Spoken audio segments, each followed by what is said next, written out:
today.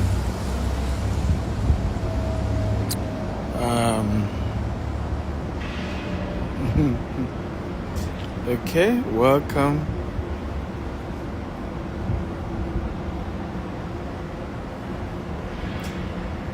Tell me your name.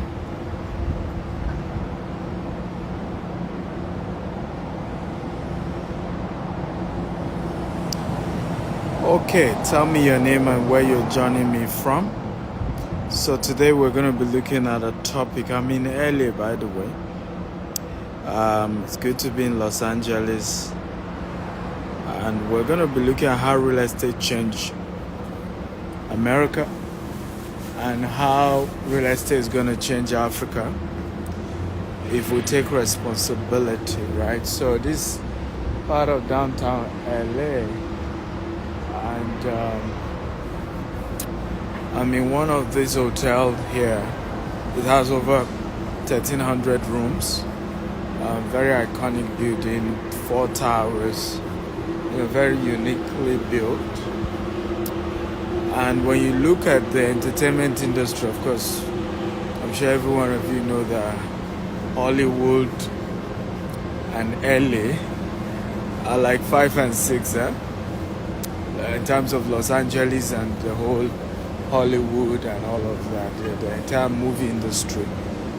But whether it's healthcare in America, whether it's movies in America, whether it's technology in America, one common denominator that you see in the whole of America is real estate.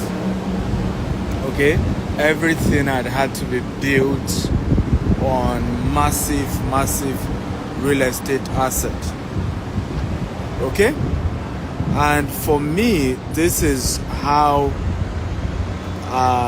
success is bartered. This is how wealth is created. And if you're serious about building wealth anywhere in the world, that's what you want, right? Investing heavily in real estate. I understand how the real estate sector works. But tell me your name and the city you're joining me from before I get too deep into my conversation today, okay? Your name and where you're joining me from. Because my angle of conversation, I really wanted to go to that dimension of come on now I know I'm in LA. It's loud. Melvis, how are you today? Say good days. Melvis from San Francisco. Hey Melvis, thank you for helping out. Melvis was with me in San Francisco. He dropped me at the airport on my way to LA. I have Da Silva from Brazil. How are you, Da Silva? Thank you for joining. Who else is here? I have Bright from Nigeria. Bright, welcome. Oladipupo from UAE. How are you doing today? Isaac from Port Harcourt. You're welcome. You're welcome. Easy from Oshogbo, Nigeria. Welcome. David from Benin City. Oyinda Mola from Ibadan. You're welcome, and it's good to have you guys here, and thank you for joining today's conversation. So I would like today's conversation to be very interactive. I'd like you to comment when I want you to comment. I'd like you to share the videos and invite a lot of people to join us in this conversation. How real estate changed America, and it will change Africa if we take responsibility. The first thing I'm going to say here is how... Okay, let me ask this question. How many of you, who do you think built the real estate asset of America? Was it government or individuals? Okay, so I'd like you guys to type. Who do you think builds the real estate assets or the real estate infrastructure in America? Was it government or individuals? Come on, everybody, I want to answer. Remember, I told you, today's conversation will be very, very interactive. I want you to engage. I want to hear your points, and I give my points as well. So, your time starts now.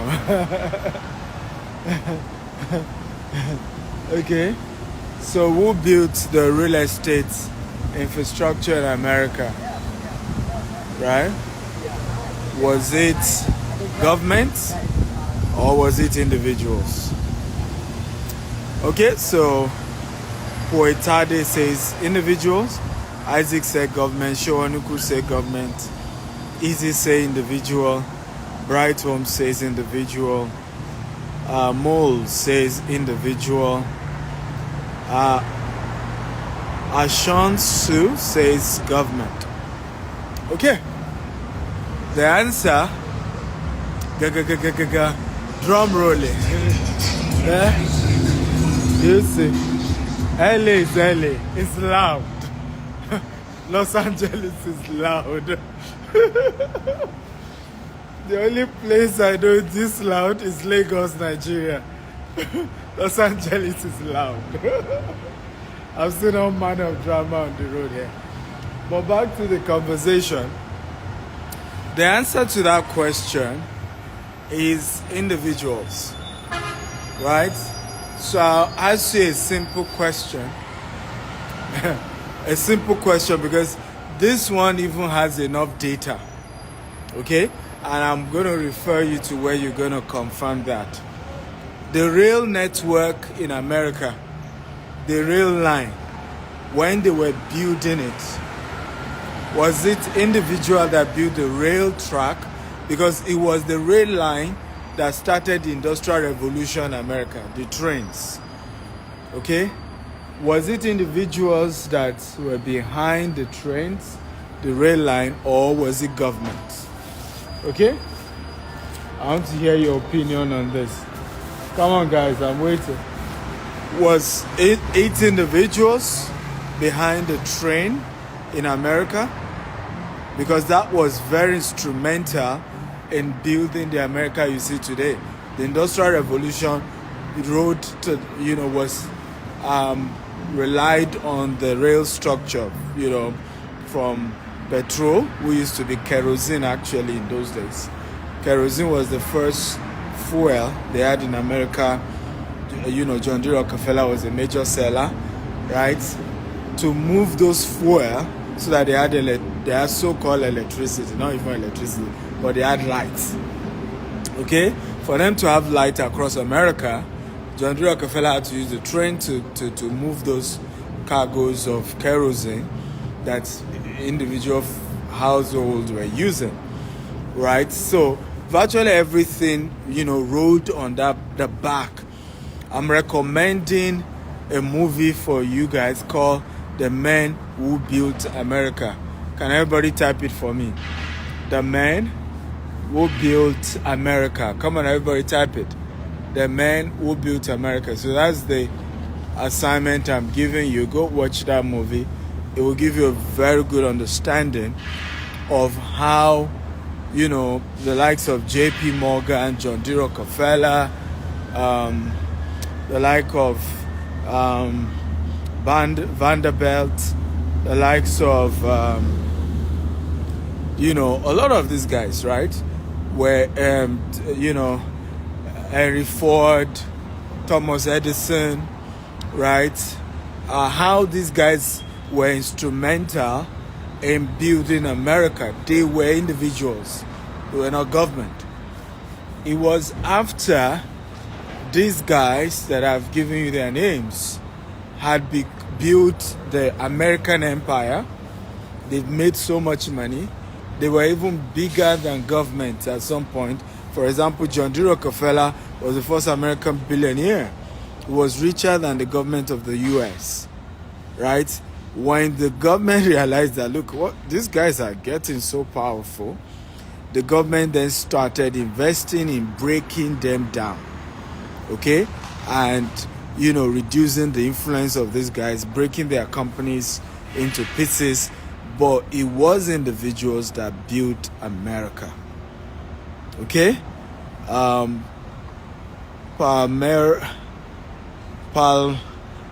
Eradini says, who says good things can't come out of Osu? Great Osu. I mean, yeah, great Osu. Thank you, my brother. Great things can come out of anywhere. But back to, are we learning, guys? If you're learning, type I'm learning. I'll be sure that this conversation is very helpful to you guys. Are you learning? If you're learning, kindly type I'm learning. I'll be sure. And please invite people, get more people to join us in this conversation. Okay, so share this and get your friends in here. How real estate changed America and how it will change Africa if we take responsibility. That's the conversation we're having today. But back to my talk, okay? We need to know that America was built by great individuals and they took responsibility.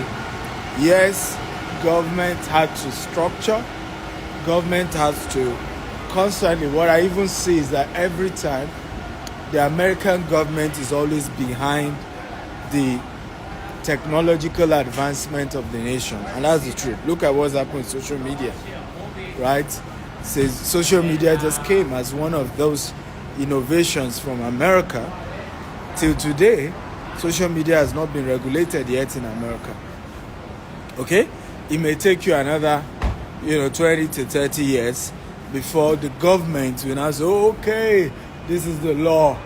Right now, years to come, because government is now heavily regulating social media, our own grandchildren might even think government started social media.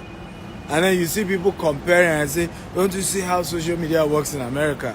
Oh, the government did this. It wasn't the government that even started it. The government was even later playing catch up.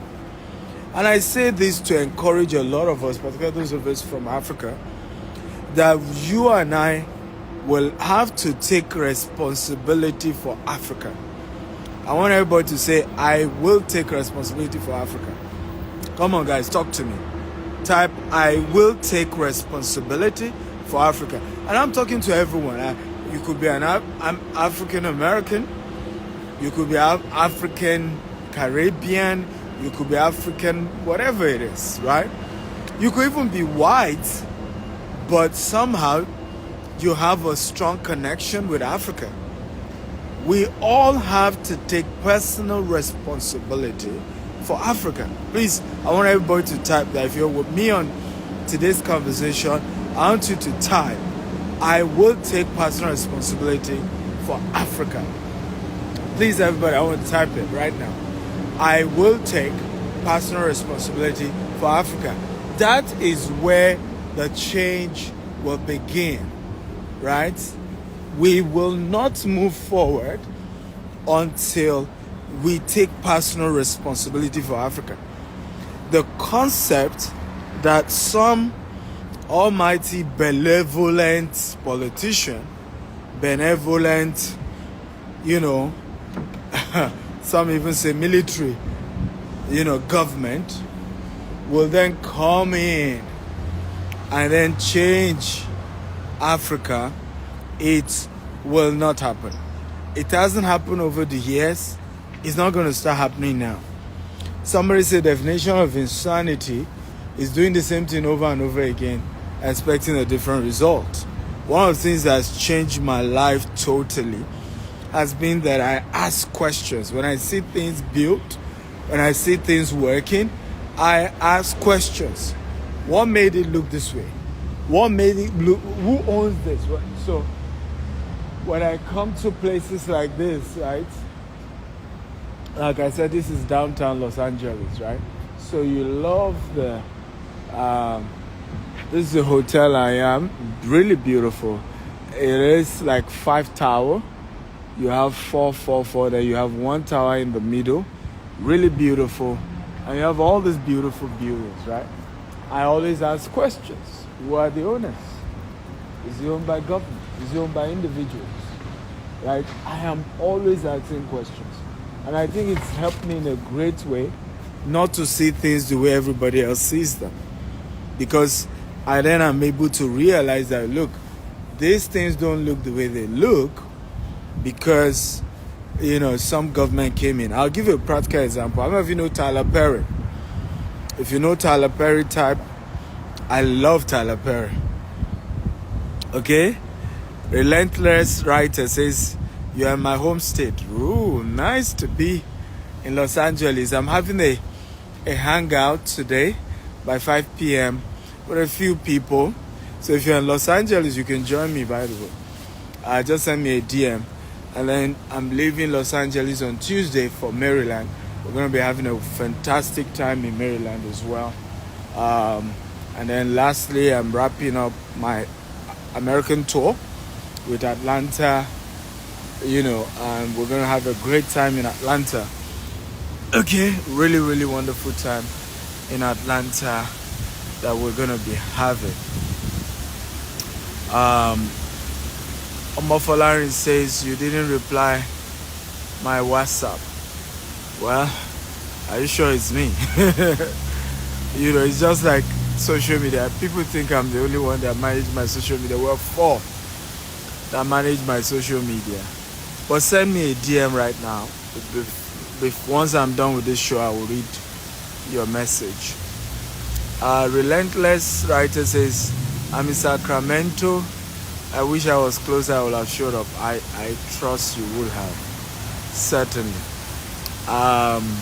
Dave says, I love your car. Thank you. Appreciate it. But back to my conversation so that we don't lose touch, right? I know you all love my looks and all that. Thank you. Back to my conversation. One of the major problems we are facing as a people, and I was talking about Tyler Perry, right?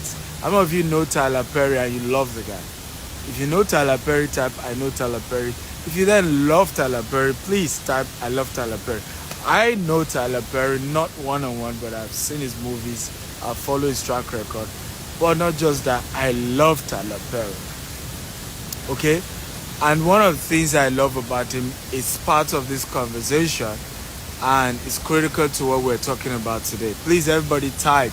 If you love Tyler Perry, type I love Tyler Perry. If you have heard of him, type I know Tyler Perry. I love, like I told you, my classes, I want engagement. I don't like talking and then you're just watching. You want to comment, okay? It takes my energy and effort to share with you, and then you can as well encourage me by just commenting, right? So Tyler Perry shared this story, and I agree with him 110%, that he used to have this conversation with his colleagues in Los Angeles and of course all over America. His colleagues who were into of course they were into the movie industries, and there was so much complaint about racism. There was so much concern that when they give out words, they're only giving blacks, they don't even recognize most of black people. We do a lot of movies in Hollywood. Is built at the backbone of a lot of black actors and actresses, right? But again, in his own argument, most people did not, they were complaining about how they feel that they were not well recognized. And Tyler Perry said something to most of these people. Our focus shouldn't be on getting awards. Our focus should be on owning the industry.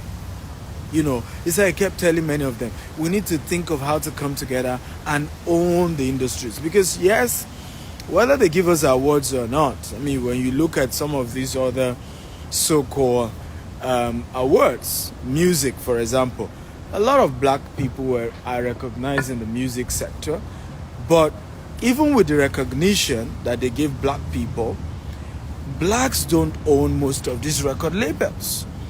right? Sony Music is not owned by a black man. We need to face this fact. And no matter who you are, a good portion of your money goes to that, no matter what music you're able to produce.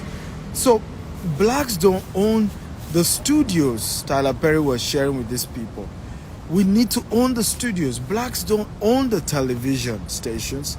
Blacks don't own the cinemas. We need to think about this. Okay? And a lot of people didn't take Tyler Perry seriously. Now, Tyler Perry decided to invest in the Tyler Perry Studios in Atlanta. I've been there twice. Beautiful, massive. In fact, bigger than HBO, Universal, like bigger than top two, put together. The part, of course, that I'm sure Tyler Perry will then work on, which of course in the next 20 years you will see him do that, is the franchise and the resort part. Because what they've also done, Disney, Universal Studios, is not just the studio, they've invested so much in the parks. So, you come in, last year myself and my wife, the kids, we went to Disney World, right? And, you are not just seeing the studio, you're seeing in terms of the entire park and all of the, merchandising and all of that they've had to do. And I think strongly Tyler Perry kept emphasizing that the priority needs to be about ownership. And guess what has happened today? Because Tyler Perry now owns the studio, and guess what? Black Panther was done in his studio. Now most blockbusters movies are done in Tyler Perry Studios. The award has started coming. Do you see the point now? All of what others are crying that they were not giving them, Tyler Perry is now beginning to get it because he owns where those things are done, right? He's the owner of those studios, of those places. Now, back to the initial conversation we started today's conversation with. Tyler Perry bought over 300 acres of property used to own. It was owned by white, slave masters. Okay? It was, I think, a plantation where slaves had to be working for their white masters. And today, a black man owned that same property. Okay? And a lot of white people now work for him. And that is really how you change the narrative. And my argument has always been, if you and I want to change inequality among black people, racism among black people, we have to come together and work so that black people own things. We can't continue. You see, the victim mentality isn't going to help us. It is difficult. I have a lot of a few white people who have worked with me, and some are still working with me. It is difficult for any of my white employee to be racist to me, right? He's going to lose his job. Straight up. So, and the reason why some of these things are easy to perpetrate, is because the white guys still run the show. You may be the face in the front, but behind the scene, they still run it. I see now a lot of companies are now beginning to work on, okay, let's employ enough diversity. It's the language all over, the buzz all over America. Oh, they need diversity in the workplace. And they're trying to get a lot of black people into the system. And some companies use, black, CEO. I'm not interested in just the CEO. I'm interested in the shareholders who own the company. Okay? Are majority shareholders of the companies black? Because they run the show, right? They have influence and impact. It's just like you telling me, for example, Twitter is now, Elon Musk now has a new CEO for Twitter, right? And you now tell me, but somebody else is the CEO. No, Elon Musk is the major owner, right? If Twitter makes money, a good percentage still goes to Elon Musk. So we have to start thinking, because, and this is where it then ties to real estate, because all this, whether it's movies, it's all real estate. Real estate is the vehicle for every commercial activity. Every single commercial activity requires real estate to survive, right? Just in front of me now, just for purpose of illustration, you have Deloitte, right? That's Deloitte right there. Okay? You see? Obviously, consulting firm offices. You have, I think I saw PricewaterhouseCoopers, PwC as well, not too far from this place. So this is office. This is US Bank. This is Bank of America. This is office. Then there's a hotel not too far off. Now, all of this, there are different things doing different things. There's a library down there, but everything is standing on a land, on a piece of property. So there is no economic activity that can take place without a land. Okay? AKA real estate. I hope we understand what I'm talking about. So no economic activities can take place without real estate.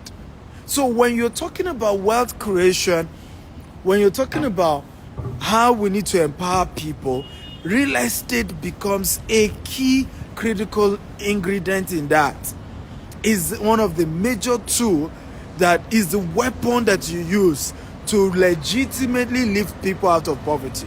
And unfortunately, I must say this, Africans don't want true freedom. And I'm sorry to say this, I'm an African, and I can say the truth to us. We want to worship somebody. We want somebody to be giving us crumbs. Right? I get across my social media and you see people say, oh, give us giveaway. And I'm saying, what nonsense are you talking about? Every month we give $5,000 to support businesses. That is bigger than a giveaway. To come on a show and then give you a $10 phone voucher, right? Come on a show and then credit your account with $20. That is not the real impact. Unfortunately, Africans want to beg and somebody just, be the, show how powerful he or she is and just say, sprinkle me some blessing. It's the mindset that needs to be corrected. I have seen people, in fact, you would think it happened just in Africa. So I give two stories, right, on this. And I'll share one or two things and I'm done for today. So we're launching one of our estates in Abuja, Nigeria. And, I remember after the event, I said, oh, let's come together, let's take a picture. And the gentleman just went on his knees. Oh, pray for me. I'm like, hey. I'm embarrassed right now. I said, stand up. I'm embarrassed right now. I believe in the supernatural. I believe in prayers. But I don't believe you need to kneel down for me, right? Before I can pray for you and God will answer the prayer. Right? And I had a similar incident in Dallas as well. We just finished my event and I had to go straight to the airport. And, two gentlemen offered to drop me off at the airport. And I noticed one of them was the driver. So I thanked him, but he kept staying till I checked in. And so I was walking down to the security place. And as soon as I would just enter, he just knelt down at the airport here in Dallas. And then, please pray for me, touch me. I'm like, stand up. I'm embarrassed. But unfortunately, that's kind of the culture, right, that we Africans have. We want to be slave to somebody. We want somebody to play the big daddy, the savior. right? The one person that has then come and say, yes, I'm saving all of you. Yes, I'm the... And it's just nonsense. And so our mind has to be renewed. Our mind has to change if we're going to become wealthy. Because the same culture we are practicing, I'll give you the breakdown. So an average African is shouting, oh, if only we can have good government. If only our leaders will solve the problem. If only our leaders will change Africa. That's what the citizens are saying, right? Then you meet the politician. Politicians say, oh, if only America will give us enough money. If only the UK will give us loan. If only Canada will save us.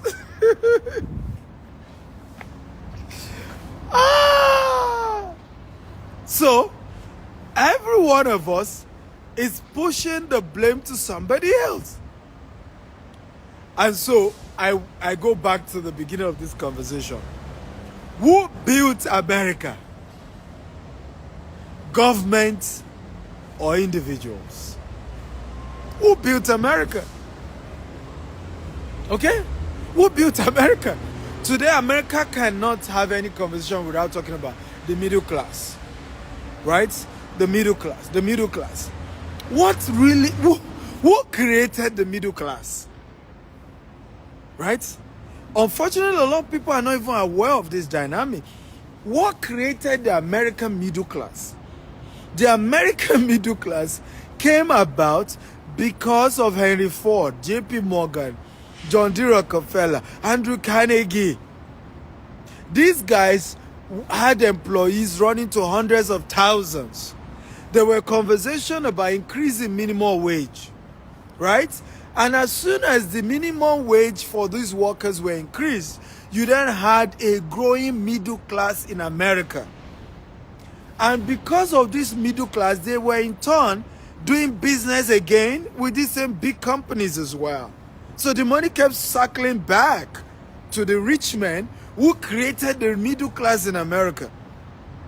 So if America is what it is today, because some people took responsibility, and we call them the men who built America. You can go to YouTube, you can Google it, the documentary series, The Men Who Built America. I want to beg every one of you to watch it. Okay? How many of you will promise me you're going to watch The Men Who Built America? I don't care where you live, even if you're an American. You need to go watch it. If you promise me, just type, I promise, I promise. I want every one of you here to go watch that documentary, The Men Who Built America. Because it's then going to give you the right perspective as to how you need to then position yourself, okay, for the changes that you desire. Whether it is here in America, whether it is back in Africa, wherever in the world that you desire change, you need to watch the story of the guys who made it happen first for America. And suddenly your mindset begins to change to say, oh, it was individuals. Because you're going to see how the individuals started it. How many of you know, for example, let me ask this question. I hope this will get you to be more curious to go and watch it. How many of you have heard of the Federal Reserve Bank of America? Okay? If you have heard of it, type I've heard of it. The Federal Reserve Bank of America. Okay? If you've heard of it, type I've heard of it. If you've not heard of it, just type I've not heard of it. The Federal Reserve Bank is an equivalent for, in Africa, we call them the central bank. Okay? In Africa, we call them the central bank. And when you go back,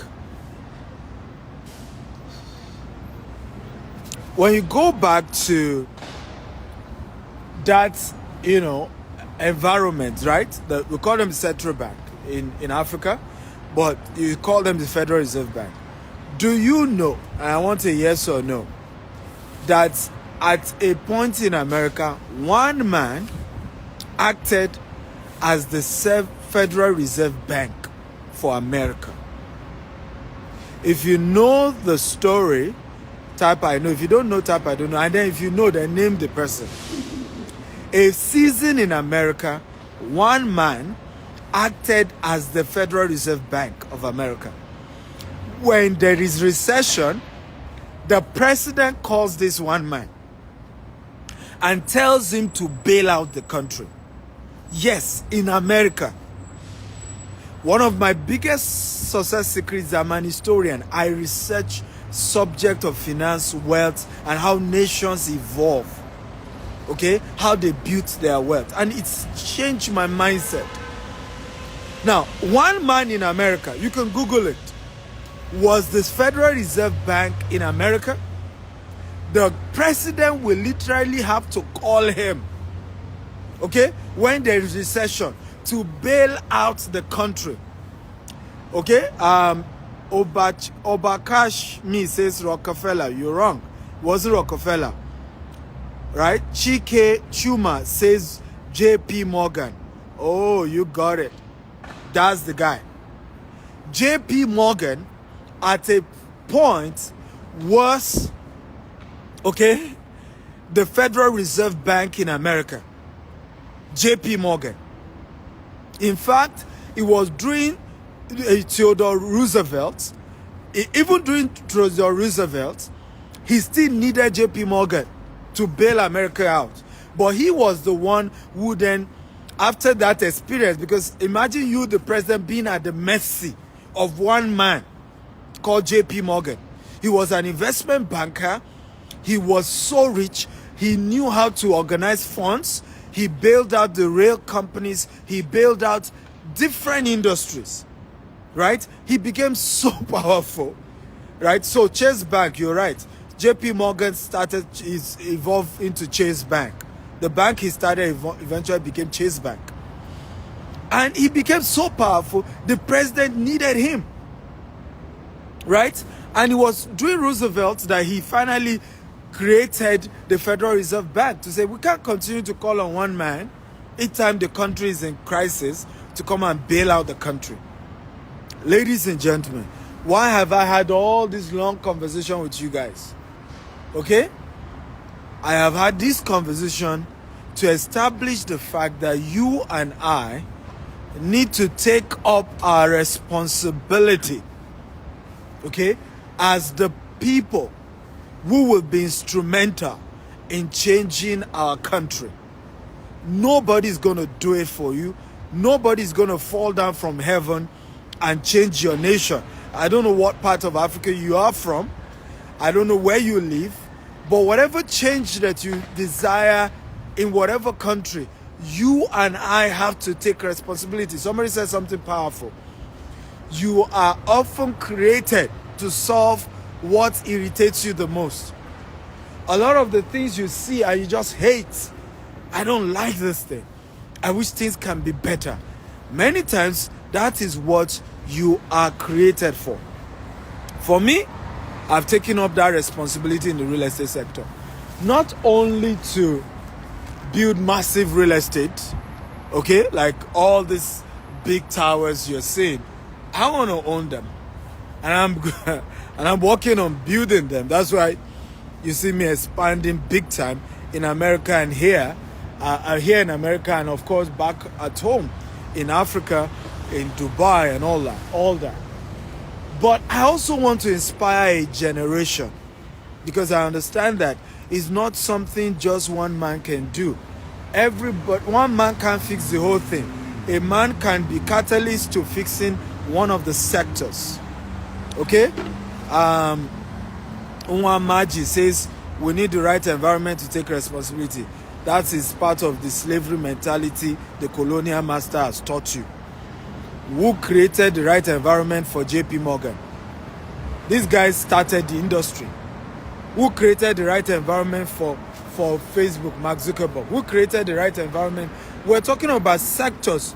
The storyline, I intentionally gave you the story of the man who beat America. America 200 years ago, 300 years ago was a mess. A big mess. It was a very divided country. And it wasn't also a rich country. Most people still don't know that America was colonized as well. Okay? People don't get that part. But people rose in America And their own success eventually was what then changed America. So the lies that we've been told over the years, and many of us don't want to get out of that lie. Okay, I started back in Nigeria with just $1,000. Today I've built an empire, across. Next week I'm signing a $5 million property we're buying here in the US. I started back in Africa. If I continue to take the story of, nobody had ever, my lineage, nobody has ever handled what I'm handling today. In fact, my father was the first to leave the shores of Nigeria in his entire lineage, and was a government sponsorship to go to Israel.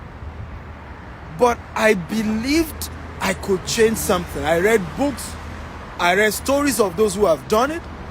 I got myself inspired, and I'm changing my world the best way I can. So if you're going to cross your hand, and it's a slavery mentality many of us need to shake off our mind.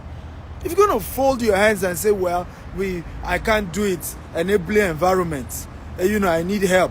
How many people have left Africa and have come to the US or the UK or Canada and are doing the type of things they could not do back at home in this part of the world?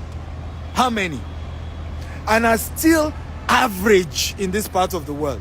And when I say average, don't let anybody deceive you. Okay? The fact that you can come to America and they want you get a loan, a car loan, you can get a mortgage. Don't let people deceive you to think that a lot of people in America are rich. Okay? Or a lot of people in Canada are rich. It's a debt, it's a loan. It's not their money. Even when you take a mortgage, it's not yet your house until you fully pay for the mortgage. Right? The lender can take the property from you if you miss certain payments. So we need to wake up and stop being deceived into the mindset that, it's something that is missing. It's easier to make it back in Nigeria than in other parts of the world. A lot easier. Because the rules are lesser. To do anything here, to even build a house in America, do you know how many permits? Do you know how many regulations? Do you know how many? Sometimes you can take 3 months just to get all the permits to even build one house. So every country has its own challenges. And if they do not have, you will see that everybody who had left Nigeria or left Ghana or left Kenya will have become multi-millionaires and billionaires when they relocated from Africa. And we must say this truth. And I'm happy I'm here in the US telling you this. Because oftentimes, if I have done this video back in Africa, you say, it's because you have not traveled out. I haven't. It's not just I've traveled out. I own businesses in these places. I own business here in the US. I own business in the UK. I own business in Dubai. But guess what? I own business back at home in Nigeria, and I'm expanding to Ghana, Kenya, and other African countries. And when I compare it, everyone has their advantages, everyone has their disadvantages, but you cannot say the reason you've not made it, the reason you've not succeeded is because there's no enabling environment. Because even the lack of enabling environment is an advantage in itself. Because it means there are less regulations, and the less regulation then makes the barrier of entry easier. I did a video recently, and some part of it went viral when my team cut it. We do this long story and then they cut it into 1 minute. And I asked the same question. Why is it that a lot of our people are entrepreneurs when they were in Nigeria, when they were in Ghana, when they were in Kenya, when they were back in Africa? They come to the US, to the UK, to Canada, and they're looking for a job. And they're willing to literally wash dead corpses. They're willing to stay in, homes of people who are about to die. I remember the story of a lady who had to pick up a job of working with elderly people here. And she said the woman that she was to take care of, care home or something, the woman was old, but she was seeing ghosts. In fact, and she came to do her master's in the UK and then having to have this side job.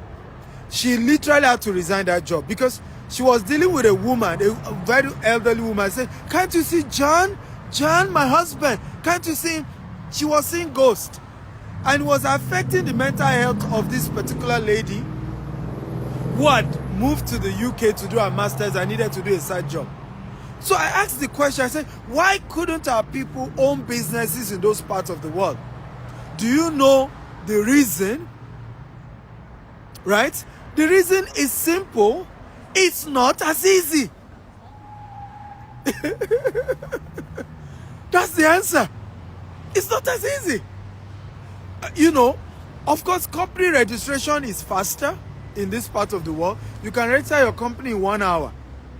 But actually putting the structure to run a real business in this part of the world, it's not easy. That's why even majority of those who own businesses in developed world are running what we call self-employment. Right? They set up the phone system, is one-man show. Some maybe 2 person, the owner of the business and 1 secretary that maybe comes in twice a week or 3 times a week. Because it's really tough to employ people, pay salaries, pay rents, and pay all these bills. So it's even easier to start a business in Africa than it is to run a business in this part of the world.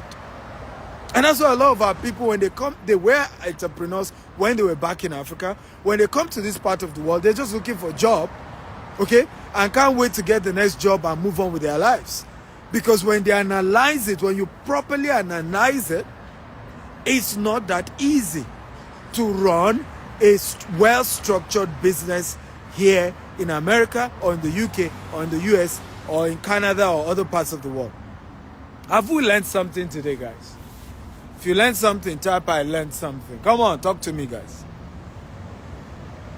Okay? If you learned something, type I learned something. So, very important that we need to begin to change our mindset. Okay?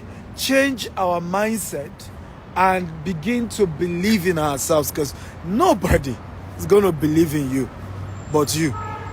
You are the one to believe in yourself. You are the one to see the potential and possibilities. You are the ones to begin to think and understand what is more important and what needs to be prioritized. Okay? You need to know that. Nobody else will know it for you. You have to sit down and say, what am I going to prioritize? I'll give a practical example. I want to do a real estate deal here in America. Right? Let's say the real estate deal is $5 million, right? From day one, I can get a loan for $3.5 million. Okay? From day one. But guess what? I have to work on myself to be bold enough to take a loan of $3.5 million to do a real estate deal. I hope this makes sense. Okay? I have to be bold enough to know that the interest rate is 10%. Because right now you have a lot of high interest rate, right? I have to be bold enough. I have to equip myself enough. I have to build mentorship relationship, okay, that can support me all through that process. So, it's possible to make it anywhere in the world. I'm a proof of that. But you have to believe in you. And you have to know what matters the most. You have to know how economies are built so that you even know what you're prioritizing. Okay? And one of the things that builds any economy is the real estate sector. Because every economic activity needs to stand on real estate. So you have to begin to think, how do I may be a tech person. I went to Facebook, Google campus, and I showed you guys, and you can see how massive their campuses are. The massive real estate investment, right? And the reason why I'm showing you all of this is so that you then understand that the backbone, what must be the backbone of your business must be real estate. You could say you want to do restaurant business, but you have to think of owning that restaurant. and having all the knowledge about how to structure the finance such that in no time you can be the owner of that restaurant. Not just that you are paying rent, okay? And the day something happened to your business, you don't have any single real estate asset, okay? Then what will then be the backbone of your business? Come on, guys, talk to me. Did you learn something good today? If you're happy about what you learned, please type "I'm happy." I want us to wrap up with this, and I want everybody to type it here. I will take personal responsibility for real estate, my real estate assets. Come on, everybody, I want to type it. I will take personal responsibility for my own real estate assets. I want everybody to type it. Because you have to. There are two things I will ask you to type. The first one, I will take personal responsibility for my real estate asset, because you have to. Nobody else will. Well, you have to sit down and begin to think of how to build your own real estate portfolio and how to build assets and wealth in the real estate sector anywhere you are in the world and anywhere you desire in the world. Right? I'm not even particular about where. I'm particular about you just doing it. Okay? That's the starting point. It's when you start, then we can then begin to think of, best locations or not. But you need to start first. Start by taking responsibility for your real estate asset. The last point I want you to type, I vow to take responsibility for the real estate development in my country. Because I'm aware some of you watching me, you might not be from Africa, okay, or from Nigeria, or from, so whatever country, El Salvador, Venezuela, Hispanic, whatever. I want you to type it. I vow to take personal responsibility for real estate development in my country. That's one of the things I am doing.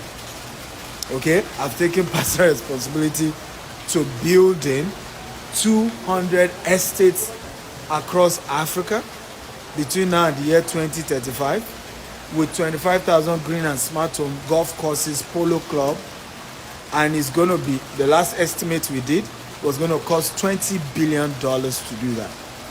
We already have 30 estates at the moment, and we're adding more to it. So I'm not challenging you to do what I've not done. I myself am on that journey. I've started buying estates, land everywhere. But I didn't stop there as well. I of course, right now I'm diversifying heavily. So I'm not just doing real estate back in my country. I'm doing it globally. But at least I started with my country as well. I took responsibility for, instead of blaming government, a lot of the streets in Lagos, I don't like it. So today I'm building my own city.